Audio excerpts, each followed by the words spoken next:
Okay, तो हम लोगों ने देखा कि हेयर के साथ जो है वो ग्लैंड्स ये अटैच्ड हैं।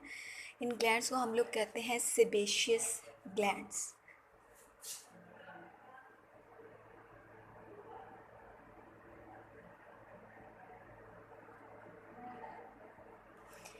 अब इन ग्लैंड्स का क्या काम होता है? As their name is showing they will be producing sebum. अब सीबम क्या करती है? बेसिकली ऑयल सेक्रेशन करती है, जो कि इसके अलावा वो क्या करती है, एंटी फंगल भी होती है, एंटी बैक्टीरियल भी होती है। तो हर हेयर के साथ जो है वो रूट के साथ ये अटैच होते हैं सिबेशियस ग्लैंड्स। इसके अलावा क्या होता है, ये जो हमें क्वाइल्ड स्ट्रक्चर नज़र आ रहा है, these are called as the sweat glands. ये क्या करते हैं? स्वेट प्रोड्यूस करते हैं, जिसमें वाटर और सॉल्ट्स होते हैं। अब इसके क्या पर्पस हैं उसको हम लोग जो है वो बाद में देखेंगे। हमने स्किन का स्ट्रक्चर जो है वो पढ़ लिया है, जिसमें हम लोगों ने ये देखा था कि इसके स्ट्रक्चर में हमारे पास सबसे जो अपर स्ट्रक्चर है दैट वाज द एपिडर्मिस, जिसमें हमारे पास बेसमेंट मेम्ब्रेन के ऊपर क्यूबाइडल सेल्स थे जो कि डिवाइड करते हैं और डिवाइड करके ऊपर फर्दर स्किन की लेयर्स बनाते हैं। एपिडर्मिस के नीचे हमारे पास डर्मिस मौजूद थी। डर्मिस के अंदर हमारे पास सेंसरी न्यूरॉन्स थी, ब्लड वेसल्स थी, और इसके अलावा क्या था हमारे पास वहाँ पर जो है वो डिफरेंट टाइप के ग्लैंड्स भी प्रेजेंट थे जो कि स्किन के बाहर ओपन हो रहे थे। इसके अलावा हम लोगों ने जो है वो ये देखा कि ग्लैंड्स कौन कौन से थे डर्मिस के अंदर, और साथ ही हेयर जो हैं उनकी क्या फिजियोलॉजी होती है। अब हम आ जाते हैं फंक्शंस ऑफ स्किन की तरफ। स्किन जो है एक उसका जो सबसे ऑब्वियस फंक्शन है that is it acts as a barrier against what?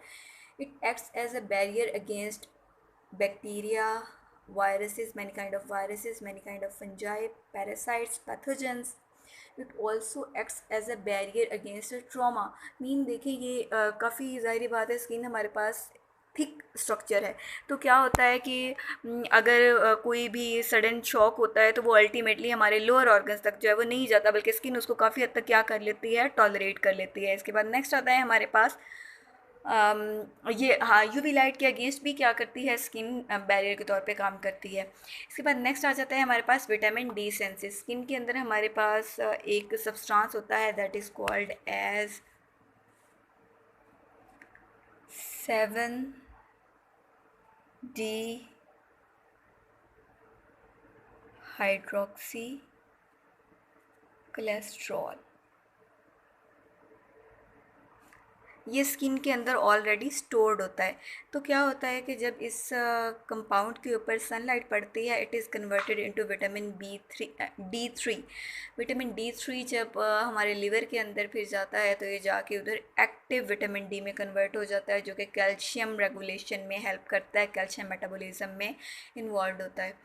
इसके बाद नेक्स्ट आ जाता है हमारे पास सेंसेशन। जैसे कि मैंने आपको बताया था कि इसके अंदर क्या होती हैं, बहुत सारी सेंसरी नर्व्स या नर्व एंडिंग्स मौजूद होती हैं। ये क्या करती हैं, डिफरेंट टाइप की सेंसेशंस करती हैं, इंक्लूडिंग थर्मो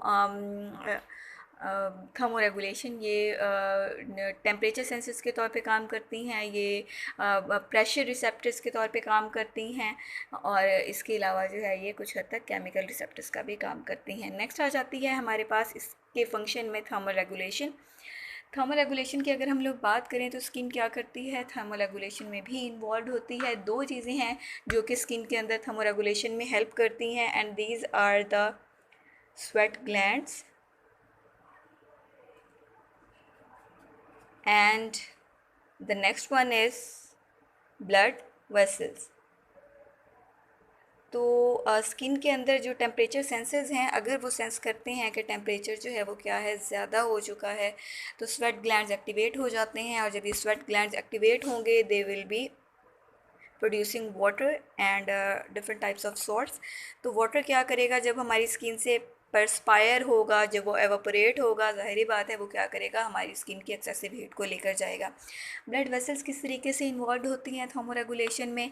तो आपने वेजो कंस्ट्रिक्शन और वेजो डायलेशन के बारे में सुना होगा। जब हमारी बॉडी का टेम्परेचर ज़्यादा हो जाता है तो ये वाली जो स्किन के नीचे ब्लड वेसल्स होती हैं ये क्या करती हैं, डायलेट कर जाती हैं। जब इनका साइज़ ज़्यादा हो जाता है तो इनके साइज़ के ज़्यादा होने की वजह से मैक्सिमम हीट क्या करेगी, बाहर जाएगी। और इसके ऑपोजिट होगा, अगर हमारा बॉडी टेम्परेचर कम हो जाए तो फिर क्या होगा, वेजो कंस्ट्रिक्शन हो जाएगी। ये बेसिकली वेजो कंस्ट्रिक्शन और वेजो डायलेशन हार्मोनली कंट्रोल्ड होती है। लास्टली आता है हमारे पास सेक्रीशन। सेक्रीशन में सेबेशियस ग्लैंड की सेक्रीशंस हैं, इसके अलावा स्वेट ग्लैंड की सेक्रीशंस हैं, और यही जो स्वेट ग्लैंड्स हैं ये मॉडिफाई होके मेमरी ग्लैंड्स भी बनाते हैं मैमल्स के अंदर, जिनका क्या काम होता है कि वो मिल्क प्रोडक्शन करते हैं, जिसके थ्रू यंग वंस को फीड करवाया जाता है। तो ये तो था स्किन का स्ट्रक्चर। अच्छा, इसके अलावा कुछ स्पेशलाइज्ड केराटिनाइज्ड स्ट्रक्चर्स भी होते हैं। अच्छा, हेयर भी जिस स्ट्रक्चर से, जिस प्रोटीन से मिलके बनते हैं, दैट इज़ द केराटिन। अब यही जो केराटिन है ये क्या करती है, कुछ सेल्स में डिपॉजिट होके कुछ स्पेशलाइज्ड स्ट्रक्चर भी बनाती है, जैसे कि हॉर्न्स, जिसको हम सींग कहते हैं, कुछ मैमल्स के अंदर प्रेजेंट होते हैं। इसके अलावा क्या होता है हमारे पास, कुछ मैमल्स के अंदर जो उनकी स्किन है, उसकी जो अपेंडेजेस हैं, वहाँ पे क्या होता है, नेल्स होते हैं। हमारे नेल्स भी केराटिनाइज्ड हैं, केराटिनाइज्ड स्ट्रक्चर्स हैं। इसके अलावा अगर हम लोग बात करें तो कुछ और ऑर्गेनिजम्स के अंदर, जैसे कि हूव्स कुछ में डिजिट्स के एंड पे बन जाते हैं, they are also modified keratinized structures. तो ये तो था पूरा स्ट्रक्चर और function human sorry mammalian skin का, कि वो किस तरीके से फंक्शनिंग करती है, उसके क्या क्या पार्ट्स होते हैं और उनकी फिजियोलॉजी क्या होती है।